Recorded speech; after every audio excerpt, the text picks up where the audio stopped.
رزق میں برکت کا ایک بہت بڑا ذریعہ شکر ہے۔ ارشاد فرمایا لَإِن شَكَرْتُمْ لَأَزِيدَنَّكُمْ، اگر تم شکر کرو گے وہ تمہیں اور زیادہ عطا کرے گا، اور اگر تم شکر نہیں کرو گے وَلَئِن كَفَرْتُمْ، کفران نعمت کرو گے إِنَّ عَذَابِي لَشَدِيدٌ، تو پھر میرا عذاب بڑا سخت ہے۔ رزق کے اضافے کا ایک اور بہت بڑا سبب انفاق فی سبیل اللہ ہے۔ اللہ فرماتا ہے جو تم خرچ کرتے ہو تو جو چیز تم نے نکال دی اس کی جگہ اللہ تمہیں اور عطا کر دیتا ہے۔ بعض کا ہمارا یہ ہوتا ہے کہ کوئی آدمی مالی بحران میں آ گیا تو وہ کرتا کیا ہے کہ جو راہ خدا میں دینے کا کھاتا تھا پہلے اسے کلوز کرتا ہے، یہ فلاں مدرسے کو دیتے ہو یہ بھی بند کر دو، یہ مسجد کو دیتے ہو یہ بھی بند کر دو، یہ فلاں غریب کو دیتے ہو یہ بھی بند کرو، حالات ٹائٹ ہو گئے۔ لیکن 5 گاڑیاں ہیں تو 2 گاڑیوں پہ گزارا کر لیا جائے، پیٹرول بچے، یہ نہیں ہو سکتا۔ گھر کے لچھن وہی ہیں لیکن بند کہاں سے کیا؟ جہاں سے رزق آنا تھا۔ ہمیں تو یہ حکم دیا ہے جب رزق تنگ ہونے لگے صدقہ دے کے رب سے کاروبار کر لو، صدقے سے تمہارے رزق میں اضافہ ہوگا۔ یہ رب کا وعدہ ہے، اللہ کے وعدے جھوٹے نہیں ہو سکتے۔ رزق کی برکت کا ایک اور بہت بڑا ذریعہ النکاح ہے۔ فرمایا اگر تم نکاح کرو گے تم فقیر ہو وہ تمہیں غنی کر دے گا۔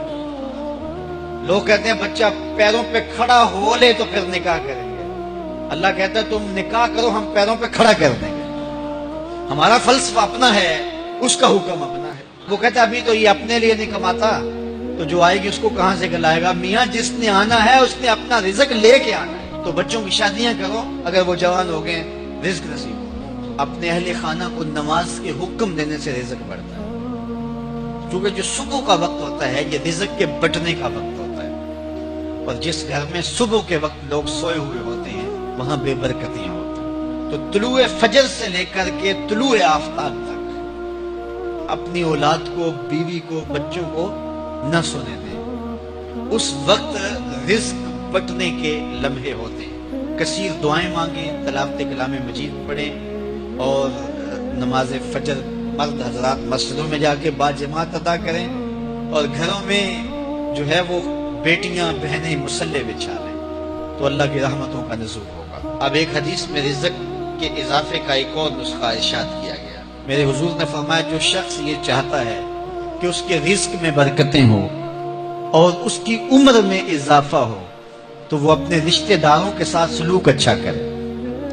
رشتہ داروں کے ساتھ اگر اچھا سلوک کرو گے تو پھر تمہارے رزق میں برکت ہو۔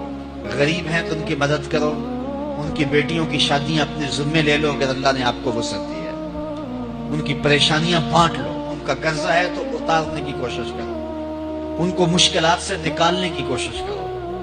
تم ان کو مشکلات سے نکالو گے اللہ تمہیں مشکلوں سے نکالے گا۔ تمہارے رزق میں بھی برکتیں ہوگی اور تمہارے مال میں بھی برکتیں ہوں۔ فرمایا بہتر صدقہ وہ ہے جو ناراض غریب رشتہ دار کو دیا جائے۔ اگر وہ پھنس گیا ہے، مجبور ہے، ناراض ہے، تو اس کو اگر دیں گے تمہارا نفس اس میں شامل نہیں ہوگا، تو یہ افضل صدقہ ہے جو ہر صورت میں قبول ہی قبول ہے۔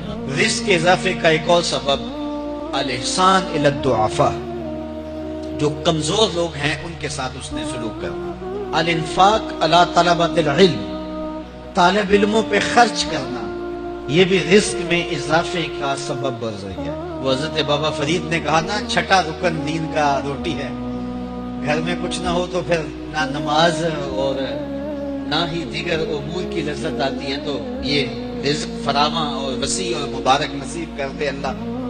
تو اس کے لیے ایک اور وظیفہ میں دیتا ہوں، اور وہ یہ کہ مغرب کے بعد 21 مرتبہ سورۃ الکوثر پڑھ لیں، کثرت ہو جائے گی انشاءاللہ۔